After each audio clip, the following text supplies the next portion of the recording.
एते सुंदर मठ भितर बाउंसर कुड़िया कौन पाई होईछि? सतरे कौन ए दीप केबे भी लिभेनी? कौन पाई चुली ऊपर एते बड़ टप बसी पूजा हेउछि? एते बड़ चुली कौन पाई होईछि? आउ ए चुली नियारे काहार किछि क्षति होइनी तो? सतरे कौन थरके टपरे 2000 रु ऊर्ध्व भक्तों पाई प्रसाद पाक करा जाए? कौन पाई शालीजंगार महिमा आश्रम को द्वितीय जोरंदा गादी कुआ जाए? सतरे कौन छोट पिला भी एठाकू आसिले दुई हाथ ऊपर को टेकी कोंती महिमा आलेख? एते बड़ काठ हेबो कौन? मु जानी सारिछि आपण माने एते सब प्रश्न भितर निश्चय छंदी होई जिवेनी। जदि ए सबरो उत्तर जानिबा को चाहुचंती ताहले भिडियोटी को शेष पर्यंत देखंतु। भलो लागिले लाइक करबा सहित सुंदर मतामतटे दियंतु। हां सांग माने जदि मो चैनल को सब्सक्राइब न करिथिबे ताहले निश्चय करि दियंतु। भिडियोटी के लंबा होई पारे स्क्रिप्ट करिवे नाही कारण भितर अछि शालीजंगा महिमा आश्रमर अनेक गहन कथा। आ विलंब करबा काई की चलंतु जीवा सेही पुण्यभूमिर पवित्र स्थान को। वर्तमान आम आसी पहुँची गले आश्रम पाखरे। देखिपे आश्रम किपरि चकाचक दिशुची, साजसज्जा भी चली यही सब देखिपे समस्ते काम व्यस्त अच्छा। मुझे आम बाबा विषय आपन को कहबी। यदि भिडियोटी भल लगे निश्चिंत भाव लाइक करेंगे। जो मैंने सब्सक्राइब न करते निश्चिंत भाव चैनल को सब्सक्राइब करदे। ता सहित सुंदर मतामत टे देवा भूलिए नहीं। ताले चलते आरंभ करवा से दिव्य पुरुष महाज्ञानी बाबा कुलमणि जीवनी विषय। आम गाँ विषय जेते कहले भी कम पड़ कारण आम गाँर जन्म गोटे कहानी परी हेले संपूर्ण सत्य। से सत्य भितर पाखापाखि 98 वर्ष तले माता तुलसी मुदुली और पिता गणेश मुदुली कोलमंडन कर जन्म नियंती दुई पुत्र चतुर्भुज और कुलमणि।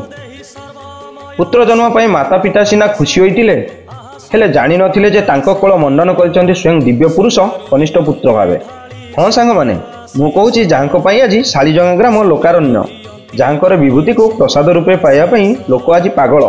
से दिव्य महापुरुष शालीजंगा महिमा आश्रम प्रतिष्ठाता बाबा कुलमणि दास कथा। युवा अवस्था बाबा गृहस्थ धर्म पालन करी विवाह करथिले। संसार चलैबा पई कोलकातार चटकल रे किछि वर्ष काम भी करथिले। सेठारे काम करिबा भितरे एकादश स्कंद भागवत प्रतिदिन पाठ करती। भागवत पाठ करी केजाणी किरस पाइले से आध्यात्मिक मार्ग को चलीगले। ता सहित तांकर एकमात्र पुत्रर वियोग भी घटिला। बाबा किछि दिन पागल प्राय होईगले। नियतिर लेखा तो अलगा थिला। जहांकर जन्म लोकंको दिग्दर्शन देखा, जहांकर जन्म लोक मानक सत्मार्ग रे नेबा पई, जहांकर जन्म लोकंकर हृदय पूजा पाइबा पई, से कि आउ संसार बंधन रे छंदी होई रहिबे। तेणु बाबा कोलकाता चली आसी पहुँचले आम गाँ पाखरे थिबा शिखर महिमा आश्रम रे। सेठारे किछि दिन त्राही पड़िले जे सेतेबेलर शिखर मठाधीशंकर शिष्यत्व ग्रहण पई। तारी भितर दिने बाबा चलले जोरंदा गादी को। जोरंदा गादीर बाबा भक्त मानकु रसगोला बांटुथिबा समय आम बाबा को रसगोला देले नहीं। बाबा टिके मन दुख करी सेठारु चली आसिले। सेठारु चली आसी सीधा वर्तमान थिबा गादी घर जोठी सेठी टुंगी स्थापन कले। तांकर सेठार अल्प जगह थिला, सेठी टुंगी स्थापना कले। पाखापाखि 60 वर्ष तले टुंगी स्थापना हैला। आजिका परी सेतबेले मध्य वार्षिक उत्सव पालन हुए।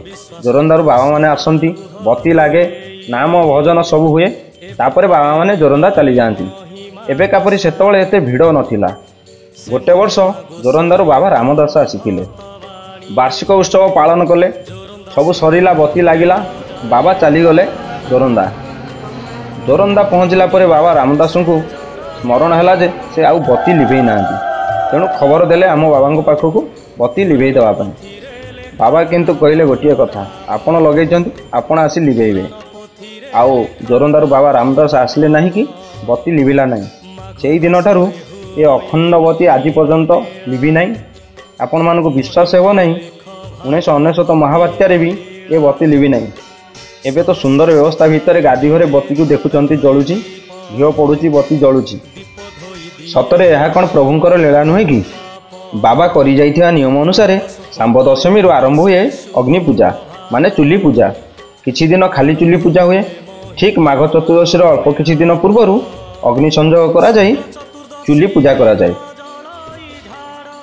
एठारे पितल बासन रे ही भक्त मानक पई प्रसाद पाक करा जाय। सांब दशमी माघ चतुर्दशी पर्यंत कठोर नियम पालन करने को पड़ी थाए, जहाँकि आज पर्यंत भक्त माने पालन करि आछंती। जोठी निजे स्वयं बाबा कठोर नियम को पालन करती सेठारे भक्त माने किपरि नियम न मानिबे। आपण मैंने देखिपे आश्रम भितर 3टी मंदिर अच्छी। गोटे गादी मंदिर जोटी बाबा प्रथम चुंगी स्थापना करथिले एवं दीप आज पर्यंत जलुछि। द्वितीय धुनी मंदिर एवं तृतीयटी शून्य मंदिर। किंतु आपण मैंने देखिपे पाखरे अच्छी एक बाउंसर पला ता पाखरे लागिछि धुनी जोटी बाबा माघ चतुर्दशी ठीक मासे पूर्वर यही पलारे विश्राम करती ता सहित धुनीर ध्यान रखती। आउ जो बड़ काठ भक्त मैंने टाणुथिले से काठ यही धुनी रे लागि थाए। माघ चतुर्दशी ठारू किछि दिन जाए धुनी लागिबा सहित पला थाए तापरे धुनी बंद हेले पला खोला जाए। वर्तमान बाबा सिना आम गहणरे नाहंती किंतु करि जाइथिबा नीति नियम को भक्त माने पालन करिवार केबे अवहेला करि नाहंती। आउ गोटे आश्चर्य कथा बाबा देहत्याग करिवा पूर्वर बाबा देहत्याग करिवार जानि पाले कि कोन देहत्यागर किछि दिन पूर्वर आश्रम रे गोटे बड़ बाउंसरे कला पताकाटे मारी रखिले। सतरे बाबा ब्रह्मज्ञानी दिव्य पुरुष थिले। आम अंचलर लोक मानकर बाबा प्रति अगाध विश्वास भक्ति भरी रही। सेथिपाई तो बाबा निज परिवार क्या आश्रमर दायित्व न देई निजर परम शिष्य गदाधर दास को आश्रमर दायित्व देले जे कि वर्तमानर मठाधीश अछंती। आहुरी अनेक आश्चर्य अच्छी यही आश्रम आसंता काली माघ चतुर्दशी देखा। आज से समय आसी जाइए जहाँ को अनेक दिन है भक्त मैंने चातक परी चाह रही। आज माघ चतुर्दशी दिन हजार नुहे कि 10,000 नुहे लक्षाधिक भक्तों समागम हो। आपण मैंने देखिपे राति 3टारू भक्त मैंने आसीगले अमुणिया प्रसाद पाई। धीरे धीरे गहली बढ़िबार लगे। भक्त मैंने घी धूप नड़िया सहित प्रसाद पाई डाली चाउल पनीपरिया सब सांगरे आने आश्रम को। कारण बड़ बाबा थिला बेले कही जाइथिले तमे आण तमे खाओ मु का ठारू नेबिनी कि काहाकू देबिनी।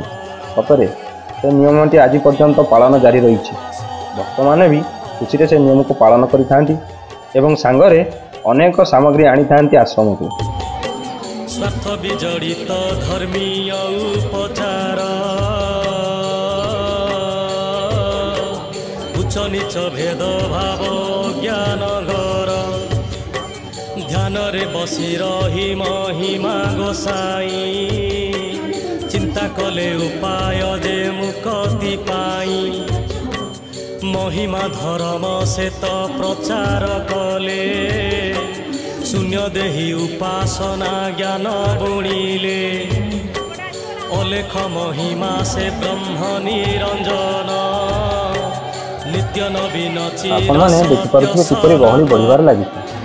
सेपटे खरा बेलर भक्त मैंने प्रसाद सेवन करने प्रसाद पाक दायित्व भक्त मैंने लगी पड़ती। सतरे बाबा लीला अपार ये सब कुआड़ आसमी हो सब से प्रभु जानते। आश्रम सब पितल टप हांडी में प्रसाद पाक कराए। आपण मैंने देखिपे पितल टप सहित सेपटे अच्छी सिमेंट होता बड़ बड़ कूଅ कारण टपरू कटा जाए से गठित रखा जाए।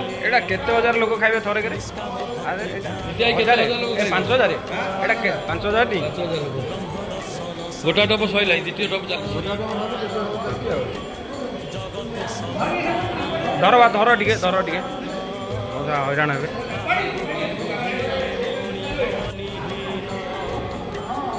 महिमा हले प्रभु समस्त लगी जा निज निज केड़े केड़े टप सब देखो सिस्टम केमती सब देखो। एबे जो पाक चली से खरा बेले प्रसाद सेवन करिए भक्त माने तापर पुणी राति 12टारू आरंभ हो पहांतिया हजार हजार भक्त प्रसाद सेवन करने सतरे बाबा लीला अपार। शून्य स्वरूप सत्यानंद निरंजन देह धूली घर माटी जे धूसरित प्राण पंजुरी रे आत्मा क्रीड़ा रे रत आत्मशोधन रे प्राण हुई शुद्धि कृपा कटाक्षे चाहती से कृपा निधि। आपण मैंने देखिपे मोर गुरुजन मैंने किपरि निया धास पाक प्रस्तुति व्यस्त धुआं गरम भितर सब कार्य चली किंतु कहारी को कष्ट जना पड़ुनी समस्ते आनंद रे कार्य कर चलती। यही बाबा पदे कथा मन पड़ जाए तोते ही पी रक्षा कर मुछार मनुष्य मातर। सतरे से समर्पी देते बाबा पाखे निजक शून्य प्रभु पाखे समर्पी देते निजक से कष्ट लगुनि चलतु कि पचारा।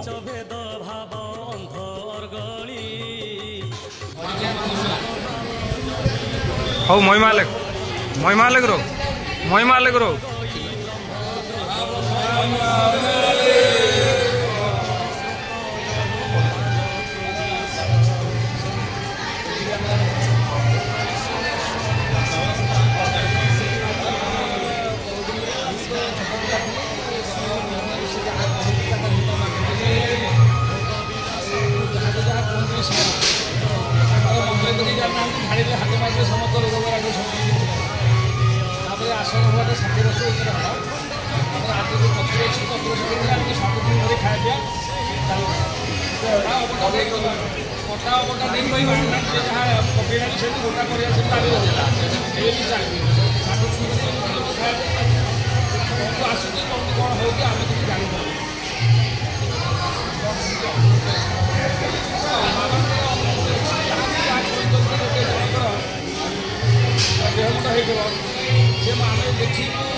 जे मुख लोक जहाँ हाथ मारे से भल हो गुण बर्तमान लोक गाँव करके से लोक आस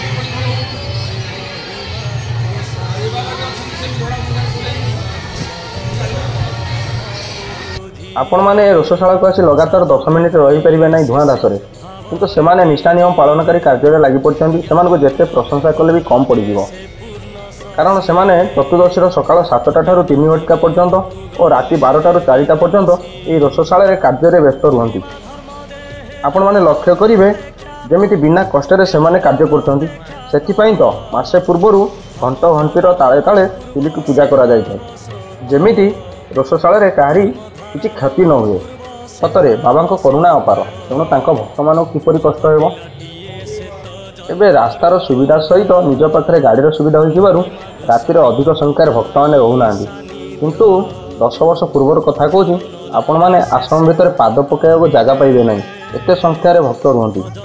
राति सारा चले आश्रम भितर सांस्कृतिक कार्यक्रम हजार हजार भक्तों समागम से तो कालीजंगा महिमा आश्रम को द्वितीय जोरंदा कहुए।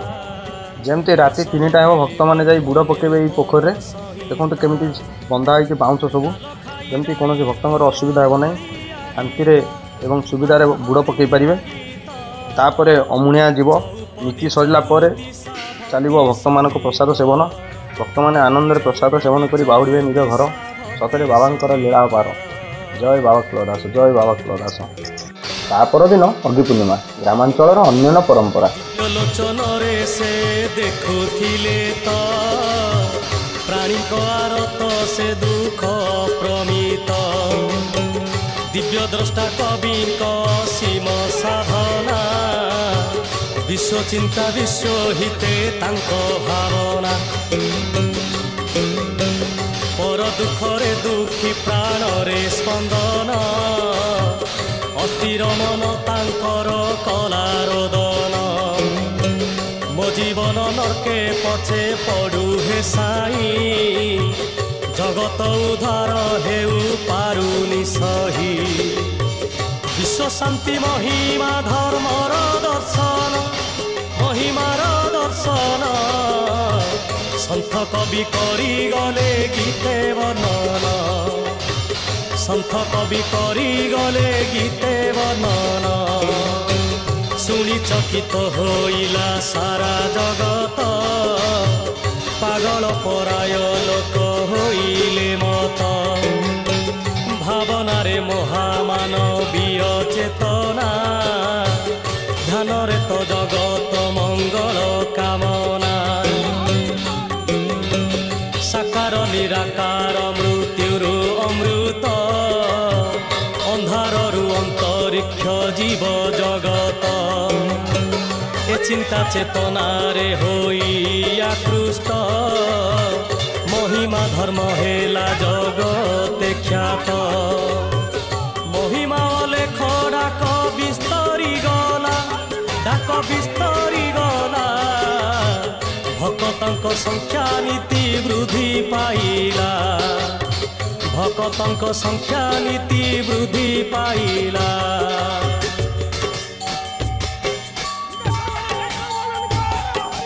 गाँ गाँरे अलेख टुंगी आश्रम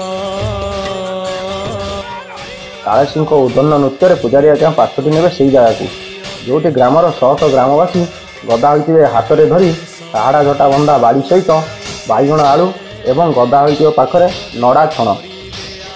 କପିଳାସେ ସେହିଠାରୁ ସେ ଜୋରନ୍ଦା ଗ୍ରାମେ ଚଳିଲେ, ଶିଷ୍ୟଙ୍କ ମେଳରେ ବସି ଧ୍ୟାନ କରିଲେ। ଜୋରନ୍ଦା ପାଲଟି ଗଲା ସେ ମହାତୀର୍ଥ, ମହିମା ସାଧୁ ସନ୍ନ୍ୟାସୀଙ୍କ ଆତଜାତ। ସେହି ପୁଣ୍ୟ ପୀଠରେ ମହିମା ଗୋସାଇ, ମହିମା ଗୋସାଇ, ମହାଶୂନ୍ୟରେ ସେ ତ ଗଲେ ଭାଇ, ମହାଶୂନ୍ୟରେ ସେ ତ ଗଲେ ଭାଇ। ମହିମା ଲେଖ ମହିମା ଶୂନ୍ୟ ଦେହି, ଶୂନ୍ୟରୁ ଆସିଗଲେ ଶୂନ୍ୟରେ ମିଳେଇ। ଜୋରନ୍ଦା ଶୂନ୍ୟ ମନ୍ଦିରେ ଶୂନ୍ୟ ଗୋସାଇ, ଆଶିଷ ଢାଳନ୍ତି ବିଶ୍ୱ କଲ୍ୟାଣ ପାଇ। ମାଘ ମେଳା ମନ୍ଦିରର ବଡ଼ ପରବ, ସେ ମହିମା ଧର୍ମର ଗର୍ବ ଗୌରବ। ମହିମା ଧର୍ମାବଲମ୍ବୀ ଏକା ନୁହନ୍ତି, ସେ ଏକା ନୁହନ୍ତି। ଘଣ୍ଟ ଘଣ୍ଟି ହରିବୋଲ ଧ୍ୱନିରେ ଅଗ୍ନି ସଂଯୋଗ କରାଯିବ ସେହି ନଡ଼ାରେ। ତାପରେ ପୂଜା ସରିଲା ପରେ ବୁଲିବେ ଚତୁଃପାର୍ଶ୍ୱ ସମସ୍ତେ ବାଡ଼ିରେ କେଞ୍ଚି ନିଆଁକୁ, ସେଥିରେ ପଡ଼ିଥିବା ଆଳୁ ବାଇଗଣ କିମ୍ବା କଦଳୀ ଯାହା ବି ହେଉ ତାକୁ ଧରି ଏବଂ ଅଗି ପାଉଁଶକୁ ଧରି ଘରକୁ ନେଇ ବାହୁଡ଼ିବେ ସମସ୍ତେ। କାରଣ ଅଗିରେ ପଡ଼ିଥିବା ପରିବା ହେଉକି ଅଗି ପାଉଁଶକୁ ପାଇଲେ ଶରୀରରୁ ବହୁତ କିଛି ରୋଗ ଦୂର ହୋଇଯାଏ। ଏ ହେଉଛି ଗ୍ରାମାଞ୍ଚଳର ବିଶ୍ୱାସ। ହଜାର ହଜାର ଲୋକ ରୁଣ୍ଡ ହୁଅନ୍ତି, ଶହ ଶହ ଦୋକାନ ବଜାର ବସାଇ। ସତରେ ଗାଁ ପରମ୍ପରା ନିଆରା, ହେଲେ ଆମ ଗାଁ ଆଉ ଟିକେ ନିଆରା। ଠିକ୍ ତାର 2 ଦିନ ପରେ ଆଶ୍ରମରେ ହେବ ଛାଡ଼ ଖାଇ। କୁଇଣ୍ଟାଲ କୁଇଣ୍ଟାଲ ମାଛ ପଡ଼ିହେବ ଘାଣ୍ଟ। ଆଶ୍ରମରେ ଲାଗିଯିବ ପୁଣି ଗହଳି। ପାଖାପାଖି 15,000 ଭକ୍ତଙ୍କ ପାଇଁ ସେଇ ପିତ୍ତଳ ଟପରେ 6-7 ଟପ ହେବ ଘାଣ୍ଟ। ଆଉ ଗୋଟିଏ ବଢ଼ିଆ କଥା ହେଲା, ଘାଣ୍ଟରେ ପଡ଼ିଥିବ କଖାରୁ ବାଇଗଣ ବିଭିନ୍ନ ପନିପରିବା ବି। ମାଛ ସହିତ ପଡ଼ିଥିବ ବିଭିନ୍ନ ପନିପରିବା। ଆପଣମାନେ ବିଶ୍ୱାସ କରନ୍ତୁ କିମ୍ବା ନ କରନ୍ତୁ, ଯଦି ଆଖିରେ ଦେଖିବେ ତାହେଲେ ବିଶ୍ୱାସ କରିବେ। ଏସବୁ କେଉଁଠୁ ଆସେ, କେମିତି ହୁଏ, ସବୁ ସେଇ ଉପରବାଲାକୁ ଜଣା, ସେଇ ଶୂନ୍ୟ ପ୍ରଭୁଙ୍କୁ ଜଣା। ସତରେ ବାବାଙ୍କର ଲୀଳା ଅପାର। ଏମିତି ଲାଗି ରହିଥାଉ, ଏମିତି ଚାଲିଥାଉ। ସମସ୍ତେ ଭକ୍ତମାନେ ଆସନ୍ତୁ, ଖୁସିରେ ଦର୍ଶନ କରନ୍ତୁ, ବାବାଙ୍କ ସାନ୍ନିଧ୍ୟ ପାଆନ୍ତୁ, ବାବାଙ୍କ ବିଭୂତି ଗ୍ରହଣ କରି ଶାନ୍ତିରେ ଯାଆନ୍ତୁ। ଏହା ହିଁ ମୋର କାମନା। ଆପଣମାନଙ୍କୁ ଏ ଭିଡ଼ିଓଟି କେମିତି ଲାଗିଲା ନିଶ୍ଚିନ୍ତ ଜଣାଇବେ ଏବଂ ସୁନ୍ଦର ମତାମତଟେ ଦେବାକୁ ଭୁଲିବେ ନାହିଁ। ବାବାଙ୍କ ବିଷୟରେ ଜାଣି କେମିତି ଅନୁଭବ କଲେ ତା ପାଇଁ ବି ମତାମତଟେ ଦେବେ। ରହୁଛି, ଜୟ ଜଗନ୍ନାଥ।